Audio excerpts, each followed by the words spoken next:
Kami dari Satgas Waspada Investasi akan menyampaikan materi mengenai dua hal tentunya. Investasi ilegal dan pinjaman online ilegal. Tadi sudah sangat banyak disampaikan Pak Tirta dan sangat komprehensif tentunya mengenai bagaimana upaya-upaya Satgas Waspada Investasi melakukan pemberantasan terhadap investasi ilegal dan pinjaman ilegal. Kalau kita lihat di dalam 10 tahun terakhir ini, kerugian akibat investasi ilegal itu mencapai 117,4 triliun rupiah.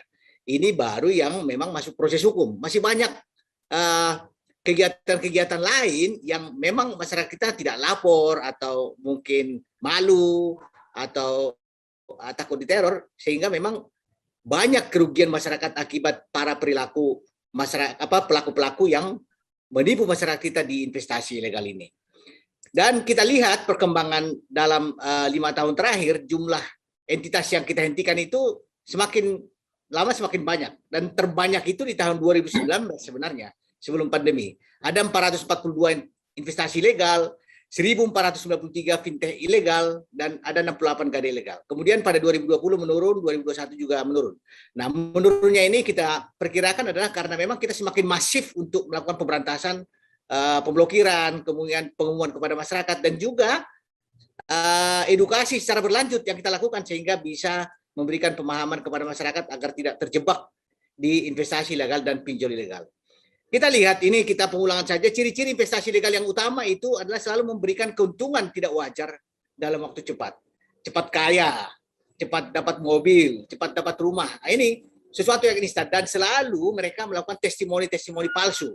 Mereka mengirimkan bukti-bukti transfer yang palsu. Mereka memamerkan mobil-mobil mewah, rumah mewah, yang memang sangat mudah bagi kita untuk ikut di sana. Dan juga sangat sering di dalam investasi legal ini adalah kegiatan-kegiatan dengan skema piramida, memberikan bonus kalau banyak anggota-anggota baru yang kita rekrut. Padahal kegiatan utamanya core bisnisnya nggak ada, hanya karena kita menanam dana, kemudian kita dapat uang dan kita bawa orang lain, kita dapat bonus. Dan juga sering juga menggunakan tokoh-tokoh agama, tokoh masyarakat sebagai testimoni di sana, yang memang pada dasarnya tokoh agama dan tokoh masyarakat itu sebenarnya tidak mengendorse investasi-investasi legal itu, tapi dimanfaatkan oleh para pelaku ini. Dan selalu mengatakan tanpa risiko. Jadi contohnya ada money game 1% per hari, kemudian ada kegiatan trading 10% per bulan tanpa risiko. Padahal di dalam investasi itu ya memang semakin tinggi returnnya, semakin tinggi risikonya. Dan legalitasnya tidak jelas, tidak memiliki izin usaha, badan hukumnya juga tidak ada, dan bisa jadi punya izin tapi kegiatannya tidak sesuai dengan izinnya. Ini banyak juga ini. Contohnya dia punya badan hukum tetapi belum punya izin untuk melakukan perdagangan langsung, dia bisa melakukan kegiatan-kegiatan itu. Nah, pertanyaannya kenapa kok masih marak? Kita blokir, kita hentikan kok masih marak? Ini bisa kita lihat dari dua sisi. Tadi Pak Tirta juga sudah menggarisbawahi. Dari sisi pelaku memang saat ini dengan kemajuan teknologi digital ya, sangat mudah bagi mereka untuk melakukan penawaran dengan aplikasi situs web melalui media sosial. Kita contohnya bisa melihat di Telegram, di SMS, itu penawaran-penawaran yang sangat banyak tentunya kita terima. Kemudian banyak juga servernya di luar negeri. Jadi penawaran-penawaran seperti kita lihat broker saat ini sangat banyak viral mengenai binary option trading, robot trading yang memang dilakukan dengan menggunakan pialang atau broker yang ilegal yang berasal dari luar negeri. Kemudian dari sisi masyarakatnya, masyarakat kita masih perlu kita tingkatkan edukasi literasinya. Sangat mudah tergiur dengan bunga tinggi atau imbal hasil tinggi. Jadi ditawarkan 1% per hari ikut, 10% per bulan ikut. Jadi tanpa ada seleksi. Pada saat mereka mendapatkan informasi mengenai investasi ilegal, mereka langsung ikut. Kemudian juga memang karena belum paham investasi. Jadi perlu kita melakukan edukasi secara berlanjut agar memberikan pemahaman kepada masyarakat untuk waspada terhadap penawaran-penawaran ilegal ini. Modus-modusnya sangat banyak ya. Kalau kita lihat contohnya modus-modus yang terjadi di dalam investasi ilegal ini, ada kita contohnya hanya like dan view di media sosial. Kita contohnya TikTok Cash kemarin itu ya, kita nonton video tapi kita harus beli dulu jabatan-jabatan. Kita beli jabatan contohnya 5 juta, kita dijanjikan dapat 120 juta per tahun. Dari mana uangnya? Tentu dari peserta yang datang belakangan, karena ini adalah memang money game. Kemudian ada juga jasa pengisian isi pulsa yang menjual hak usaha tentunya, yang pada dasarnya merupakan kegiatan-kegiatan member, tapi kegiatan usahanya tidak ada. Dan juga ada e-commerce yang secara ilegal melakukan kegiatan-kegiatan dengan menyewakan kegiatan-kegiatan platform untuk berjualan secara ilegal. Kita lihat juga jasa periklanan ya. Ada jasa periklanan, kita lihat contohnya pada beberapa waktu lalu ada Mi-Miles yang dalam proses hukum di Jawa Timur ini dibebaskan. Ini juga kegiatan-kegiatan yang tidak masuk akal. Kita menonton iklan, kita dapat uang. Kita top up dulu, tapi top up 7 juta kita dapat Fortuner. Nah, ini. Jadi kegiatan-kegiatan yang memang secara kasat mata harusnya tidak diikuti karena tidak rasional. Kemudian juga ada modus-modus penjualan e-book. Kita lihat ada banyak robot trading saat ini. Kedoknya adalah menjual e-book, tetapi mereka melakukan investasi di robot trading. Dan kita lihat contohnya ada kegiatan-kegiatan berikutnya di modus membantu sesama. Ada Asia Dinasti Sejahtera yang ada di NTT, kemudian ada Dream for Freedom yang memberikan bunga 1% per hari, dan pesertanya sangat banyak, sangat banyak. Kemudian ada modus penjualan saham yang memberikan keuntungan fix kalau kita ikut membeli saham di sana. Padahal kalau kita lihat saham itu kan bisa turun, bisa naik harganya. Kemudian ada belanja online, jadi Yunon, Alimama, yang pada dasarnya adalah mengumpulkan dana bagi kita dan kita merekrut orang untuk mendapatkan bonus-bonus. Dan selanjutnya juga kita lihat investasi di kripto yang menipu masyarakat kita sangat banyak juga. Dari dengan skema member. Kita lihat edisi cash contohnya, mereka ini adalah komunitas yang menambang e-dinar, dan pada saat mereka menambang, mereka diberikan keuntungan 0,5% per hari atau 15% per bulan. Ya memang koinnya ada.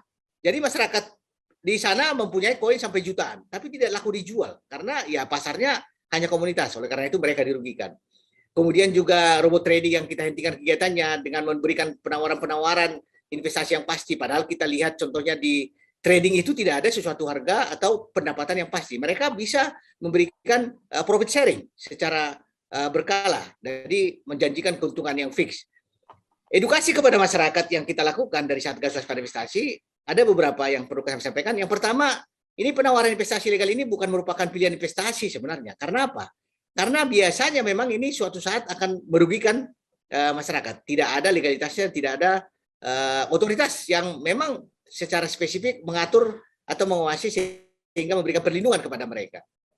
Dan juga perlu kita sampaikan kepada masyarakat dalam trading, keputusan investasi ada di tangan investor. Jadi jangan memberikan kewenangan untuk jual atau beli dalam trading ya kepada pihak lain. Supaya kita mempunyai kepuasan sendiri tentunya apabila kita rugi. Dan investasi selalu memiliki risiko. Ini harus kita sadari. Kemudian juga kita saat ini banyak sekali ya Telegram seperti saya katakan tadi, kita dalam Telegram itu tiba-tiba dimasukkan dalam satu grup investasi, kemudian ada penawaran-penawaran di sana yang sangat menggiurkan. Ini kami pastikan itu ilegal. Jadi penawaran-penawaran ini sangat banyak terjadi saat ini dan sangat banyak ditipu. Apabila kita memasukkan uang di sana, kemudian kita dijanjikan untuk mendapatkan imbal hasil yang sangat tinggi, tetapi mereka akan meminta kita dulu untuk nyetor kembali, dan pada saat kita sudah menyetor banyak uang, kita dikeluarkan dari grup dan kita kehilangan jejak.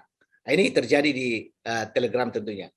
Kemudian juga mereka mencatut entitas-entitas yang berizin. Jadi entitas yang punya legalitas itu mereka catut di sana. Jadi oleh karena itu kita minta masyarakat yang ingin investasi cek dulu website atau konten resmi perusahaan atau ke otoritas ya, yang mengatur atau mengawasi investasi tersebut. Dan simplifikasi daripada edukasi ke masyarakat kami sampaikan dengan 2L. Apabila masyarakat kita menerima penawaran investasi dengan iming-iming hasil tinggi, kenali 2L. Tadi Pak Tirta juga sudah menyampaikan, legal dan logis. Legal artinya cek izinnya, izin badan hukumnya, izin kegiatannya, izin produknya. Kalau nggak ada jangan diikuti. Kemudian logis, rasionalitas imbal hasil. Ini juga perlu kita sampaikan tidak hanya secara angka, tapi secara pengetahuan umum. Contohnya juga kita lihat Kampung Kurma ya, yang ada di Bogor, mereka menawarkan lahan coupling dengan 5 pohon kurma yang menjanjikan keuntungan sampai 100 juta per tahun. Bagaimana mungkin? Secara rasional, apakah benar kurma begitu bagusnya tumbuh di sana? Kemudian mengenai trading kripto yang selalu menjanjikan keuntungan fix 1% per hari, perdagangan forex 10% per bulan. Apakah iya? Nah, ini juga secara logis kita ingin masyarakat waspada, penawaran-penawaran tanpa risiko yang ditawarkan para pelaku ini adalah kegiatan-kegiatan yang diduga merupakan penipuan. Kita cek legalitas dari semua entitas ini. Kalau dia jasa keuangan bisa dicek di website ojk.go.id. Kalau di perdagangan berjangka komoditi di Kemendak, kemudian kalau koperasi di Kementerian Koperasi. Jadi kalau kita lihat investasi ilegal ini mencakup berbagai sektor. Tadi Pak Tirta mengatakan lintas otoritas tentunya.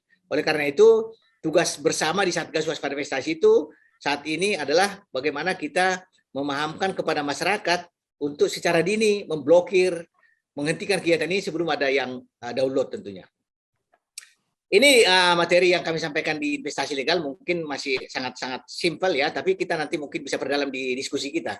Kita masuk ke pinjaman online ilegal. Ini juga menarik, tadi sudah banyak dibahas Pak Mirza dan Pak Tirta, bahwa saat ini memang ada 103 perusahaan fintech peer-to-peer lending atau layanan pinjam uang berbasis teknologi informasi yang berizin di OJK.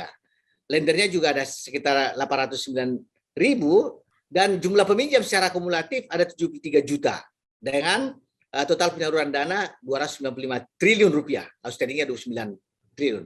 Jadi memang fintech lending ini dibutuhkan masyarakat untuk menjembatani pendanaan masyarakat yang tidak bisa dilayani oleh sektor keuangan formal. Jadi butuh masyarakat kita dalam rangka pengembangan UMKM juga. Tetapi pinjaman online ini akan menjadi masalah kalau masyarakat kita masuk ke pinjaman online ilegal. Nah ini, jadi ini kebutuhan masyarakat kita, pasar pinjaman ini digunakan oleh para pelaku ini untuk menjerat masyarakat kita.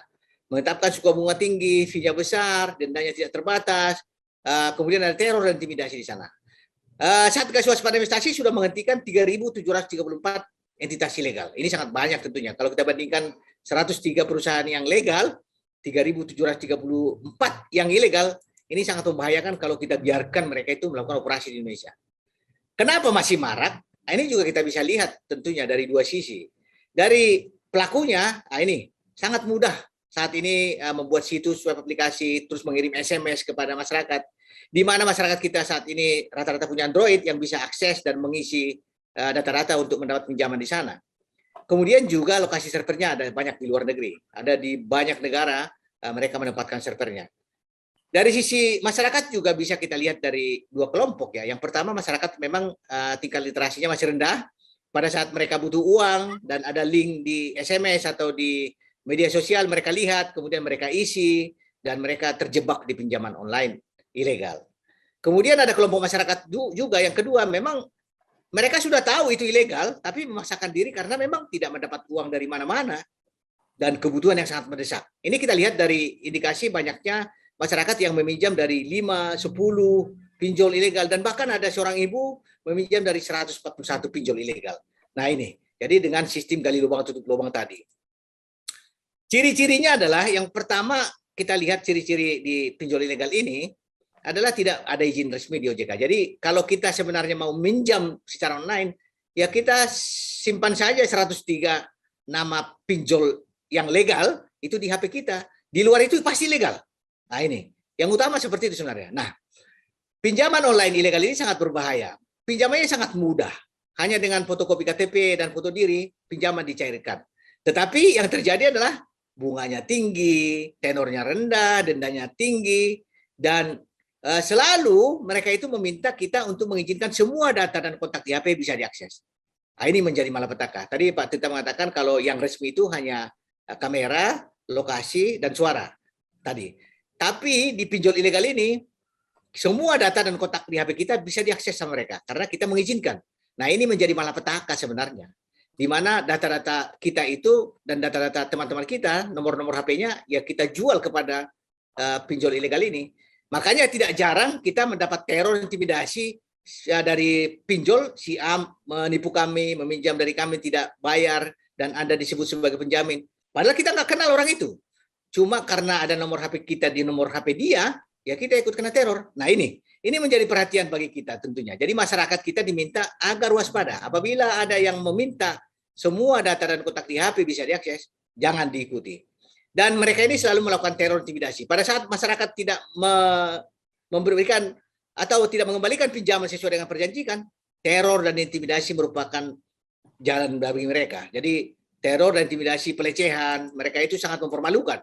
Bukan hanya kepada para peminjam, tetapi kepada seluruh kontak yang ada di HP. Kita bisa bayangkan contohnya ada 1.000 nomor kontak di sana, 1.000 diteror, dan ini sangat mempermalukan.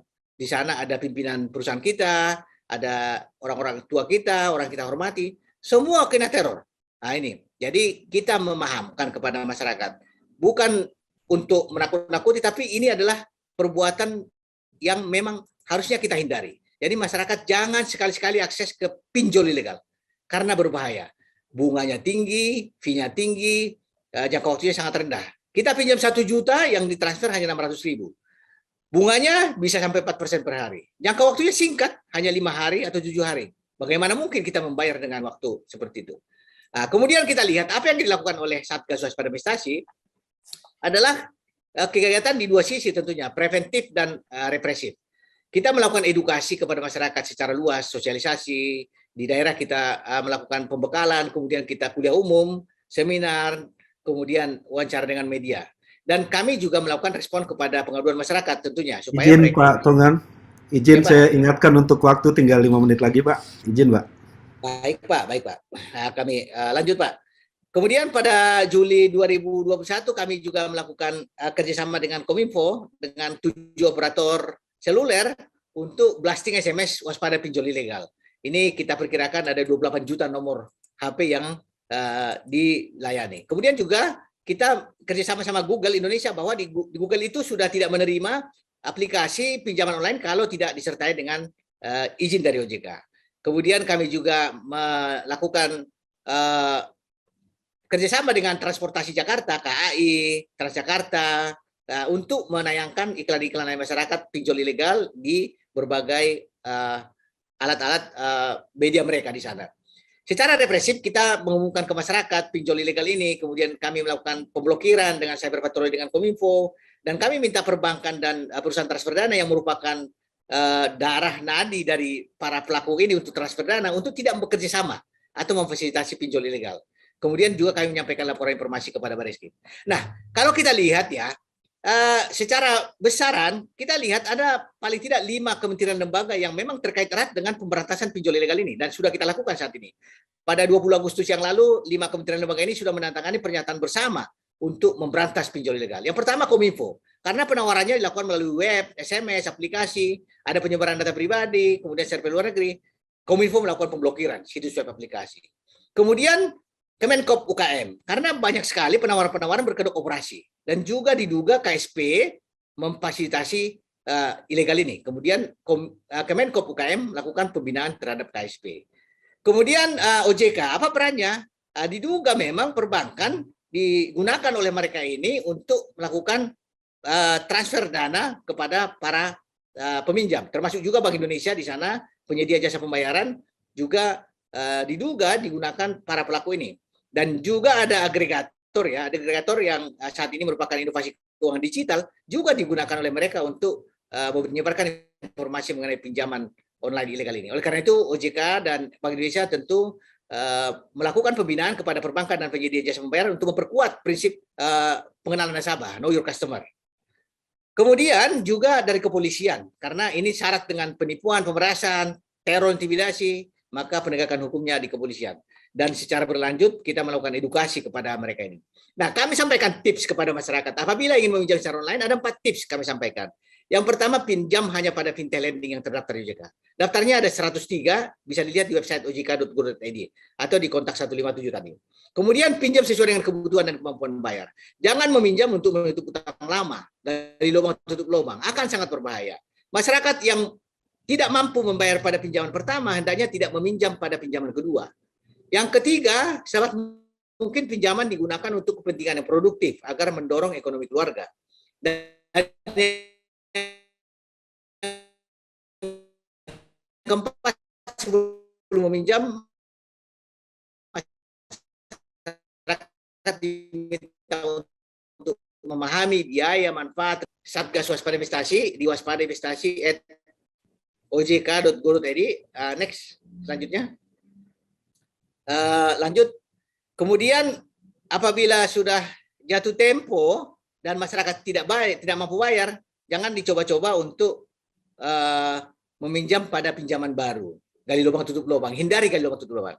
Apabila sudah mendapatkan teror intimidasi, kami minta masyarakat memblokir semua nomor yang mengirim teror intimidasi, walaupun banyak nomornya. Kemudian kita beritahu seluruh nomor kontak agar mengabaikan semua teror intimidasi itu, dan kita lapor polisi karena ini adalah tindak pidana. Kemudian apabila dia masih teror, kita lampirkan laporan polisi kepada mereka. Dan tips yang terakhir adalah jangan pernah akses lagi kepada pinjol ilegal. Demikian Pak Moderator, kami sampaikan. Mungkin kita lanjut dalam diskusi nanti. Terima kasih. Assalamualaikum warahmatullahi wabarakatuh.